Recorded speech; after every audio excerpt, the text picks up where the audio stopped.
may cause them just to leave the dealership. So I've lost a sale. So that's a cost, right? How many sales have I lost because I'm not using a self-quote? A lack of transparency was the biggest reason why they ultimately didn't purchase a vehicle. So before they even come into the store, I know exactly what their payment's going to be. I know exactly how much trade equity they have. It not only saves time, efficiencies, costs, but it helps sells more cars. Welcome to the 700 Credit Podcast, the future of automotive finance, compliance, identity verification, and smarter dealership processes. Let's get into it. Hey, what is going on, Automotive Nation? I am Jason Harris, and thank you for joining me on an episode of the 700 Credit Podcast, a new series where we get to talk all things around building better deals and improving just overall deal flow at your dealership. Look, this is going to be a front row seat in conversation that is going to be shaping the future of automotive finance, compliance, and identity verification. It is going to be some great episodes. We're going to dive into real world dealership changes, from fraud prevention to soft pull strategies to compliance pitfalls. I know, the exciting stuff, right? And of course, every other integration is CRM and three-letter acronym we can come up with. Well, hey, whether you're an F&I office or you're running a BDC or you're leading your dealership, this podcast gives you insights, stories, and tools to protect your dealership and improve your overall deal flow. Guys, I have an amazing guest with me. I have the one, the only, the oh so famous, the man himself. I have Ken Hill with me. He's giggling in the background. Ken, what's up? How you doing, man? Good, Jason. How are you?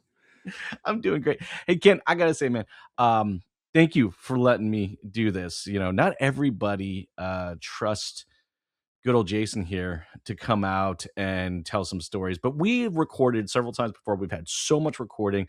When we started talking about, hey, we need to do a 700 credit podcast, I was like, yeah, that's going to be fun. So Ken, are you excited for this series? I am. Yeah, I am. As I think I've mentioned to you before, I think education is our best tool to make dealers aware of where their shortfalls might be, or maybe some holes and gaps in their processes, and to be made aware of things that are happening in other dealerships and in the industry. I think it's our best tool. You know what? You're absolutely right. And I think for most people that watch any of my other series, and including this one, you guys know that educating yourself is one of the most important things to continue to be a proactive leader in this space. And I definitely use the word proactive because, guys, there's just too much reactiveness going on in the industry right now. And look, I've had the opportunity to do over 2,000 of these episodes with amazing leaders and operators in the space, and I will tell you, there's a pattern. The pattern is that the best operators and leaders are always thinking proactively about every aspect of their business. And that's a perfect segue, Ken, into our first episode. Today's topic: the hidden cost of skipping prequals. Yes. Man, when I was like, okay, this is gonna be fun, but there's so many different directions we can get into. But you know, actually, Ken, I was thinking about this before we jump into this real quick, because this is kind of the first episode. I want to talk a little bit about 700 credit. I want to know, like, if I was a fly on the wall back long ago, when this whole thing started, just give me that picture of, like, this is the moment of, like, aha, and let's go ahead and go build this company. What was that, Ken?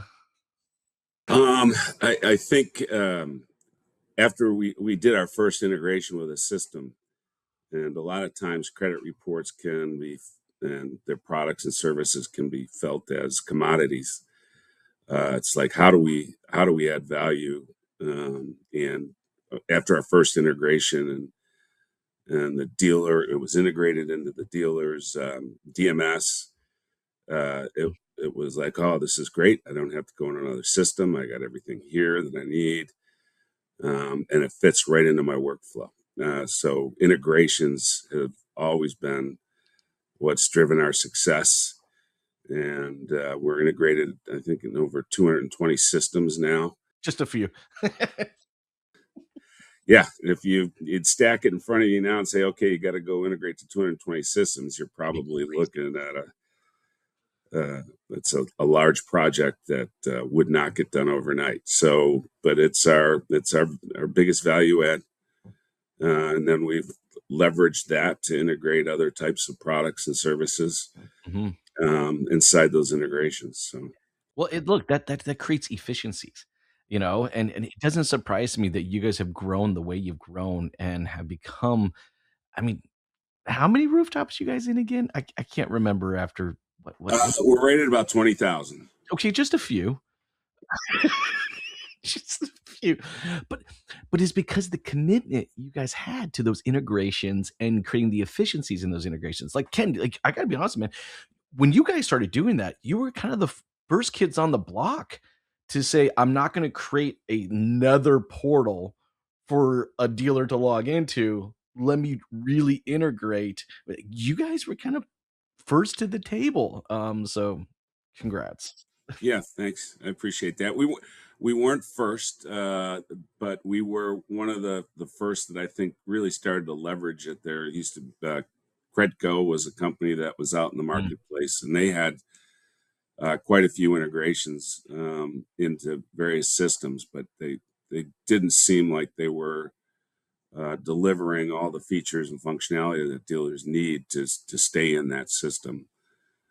So we sort of expanded on it, and then and built a really good BD team to go out there and drive those integrations into the market. So. Well, and honestly, that's a perfect segue kind of into our first conversation, right? We're going to talk about the hidden costs of skipping prequals because there is a significant cost of skipping a very crucial step in the process. And as you've all watched my shows before, you know how excited, and I'll get on my soapbox when it comes to processes, right? So let's kick this off, Ken. Why dealers miss opportunities without soft pull or pre-qualified tools? Why dealers miss those opportunities? Why is they're hesitant because the add-on costs, right? Pulls don't really eliminate the need for hard pulls, but they can reduce the number you need. But I would say its cost is probably the number one reason why dealers don't execute. But like the title, there's hidden costs or not in incorporating a soft pull into your process in the dealership. It's just all those inefficiencies, right? Like, look, it's kind of going in to a deal blind. Yes. Who does that? I mean, think about it. I was an F&I manager for years and an F&I director. I trained and coached many F&I managers out there, and hopefully they're still out there. But like walking into a deal blind, that would never happen. I would sit down with the salesperson, right? Tell me about the customer. Give me all the I want to be fully prepped. It still blows my mind that we're doing this blindly.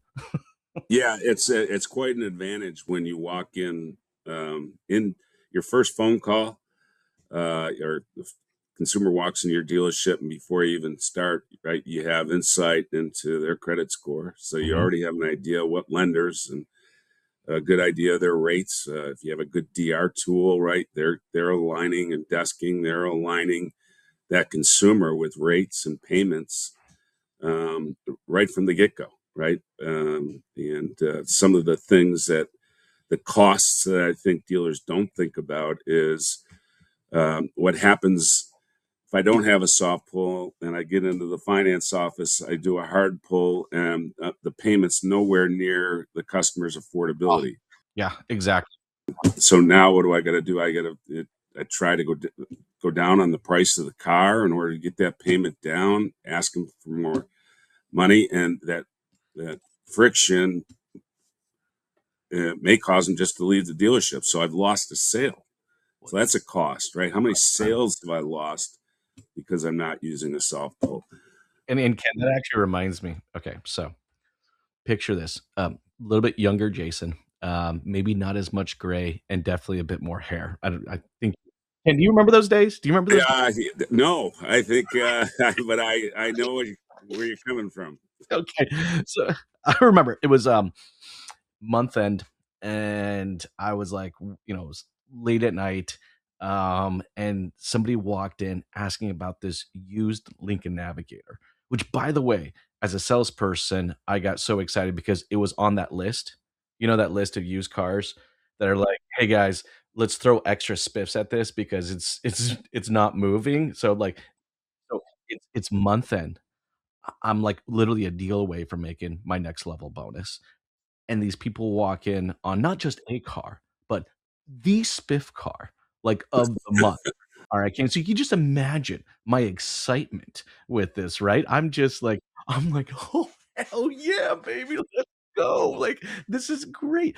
I mean, Ken, I have never worked my ass off so hard to try to close a deal. Like, I mean, look, the I remember the cleaners are still like we stayed so late, like 2 hours after closing, the cleaners were there like vacuuming the showroom, and I'm still there with the F&I manager trying to close this deal. And I'm telling you, that's exactly what ended up happening. I spent 2 hours to find out that unfortunately these guys couldn't finance half the car, let alone the full car. And I mean, not only did that totally just deflate me as a salesperson, but also deflate them.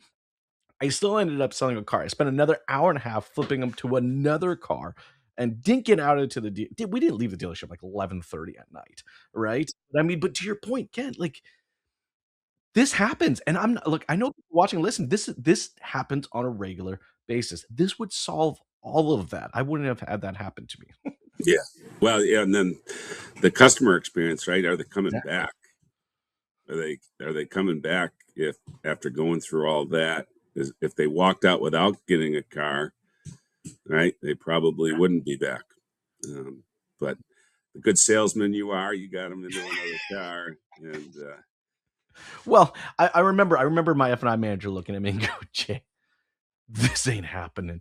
And like we're already 2 hours after closing. And he was like, "Look, if you want to, I will stay for you.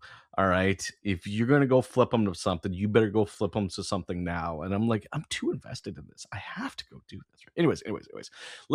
I want to keep going down this because I do think this is so. How does prequal impact kind of lead conversion and sales team efficiency? My story might have been a good example, but I'm sure you also have some great examples of how prequal impacts both the lead conversion, but also even additional efficiencies within my sales team. well, yeah, the efficiency was, think about if you knew that customer that was looking at that navigator score at the beginning, Oh, right, and you could have cut about 3 hours off the sales process by getting them into that other car right away, rather mhm. than right try to get blood from a stone. So that's an efficiency. It can save time, right? If I have that consumer score, right, and I know the vehicle they're trading, also on that pre-qual, I'm going to see how much they owe on Yeah. that vehicle. So I'm going to have an idea: do they have any equity to carry forward? I'm going to know their score, so I'm going to be able to, if I got a desking tool, I pump in the score, and it's going to tell me what lenders are going to have the best program for them. So before they even come into the store, Oh, that's a I good know point. exactly what their payment's going to be. I know exactly how much trade equity they have if the car values as we think it's going to. Right. So I'm just cutting so much time off the sales cycle. Again, not only for my efficiencies, but for the consumers, right? Consumers don't want to spend 3, 4 hours in a dealership, right? No. They don't want to, negotiate in person up front. They want it. They want the deal. When I buy a car, I want, all right, I'm just coming in to sign the paperwork and this is my price and I'm good with this price and boom. And What's that it's that transparency. I recently saw a report come out by, one of the large CRM companies, right? And, they did a talk to thousands of people who purchase a car, and they can see the data of which ones were good and maybe which ones were bad. And it didn't surprise me that the consumer reported back a lack of transparency was the biggest reason why they ultimately didn't purchase a vehicle. And I think this is a perfect example of just like, that prequal impacts those lead conversions. If you don't have transparency at the moment when you're just emailing or texting back and forth. To your point, Ken, I'm sure you've seen this. It breaks down, doesn't it? Yeah, it breaks down real quick, especially if I'm told a price on the floor, and then when I get to the finance office, it's not close. And that breaks down right away, and frustration kicks in, and I want to leave. Right, I want to. I feel like I was no transparency, right, and they were trying to pull a fast one. So. Well, I mean, I get it. I mean, I think what's the recent study right now that, buying a car is right up there with like visiting the dentist and having to talk to a lawyer. It's just like, I mean, look, guys, if there's more trust factor, all right, with like going to a dentist or talking to a lawyer, there's an issue here. And, I know we talked a little bit about the cost. Real quick, Ken. Like, I mean, what are we talking here? All right. What kind of cost are we actually talking here? Well, it's gone up significantly in the last couple of years, Sure. but it's probably 20%, 30% less than a hard credit pull. Probably somewhere in the range of $6 to $7 for a soft pull. I gotta be honest with you, Ken. I mean, that's a pretty small investment to ensure and make sure that we're executing a higher level of experience. Now, Ken, look, I look, 20,000 dealers actively using, one of your guys' services. I'm sure you probably have maybe just a couple of real examples on just, how dealers used the 700 credit to kind of streamline the buying process and how those results actually turned into like real dollars in the deal. I'm sure you have tons of examples of this. Is there any one dealership that maybe pops in your head that was like, oh yeah, no, this is a good example? Um, I don't get a lot of specific examples, but I just hear dealers sort of echoing those thoughts, and they love prequals, right? And some dealers walk in hesitant Hmm. because of the cost. Also, you know, get pre-qualified is the number one call to action you can put on a vehicle detailed page or search results, right? It's going to drive the most traffic. So it not only right saves time, efficiencies, costs, but it helps sells more cars. Hmm. We have dealers tell us that all the time, and once they start utilizing it, uh, they start utilizing it on other platforms. So it drives more leads, it drives better conversations, it allows you to get more done before that consumer comes into the dealership, right? If I know I've been pre-qualified and I'm at home, I'm more likely to say, all right, go ahead, pull my hard pull. Let's get the funding paperwork right than I am when I walk into the dealer.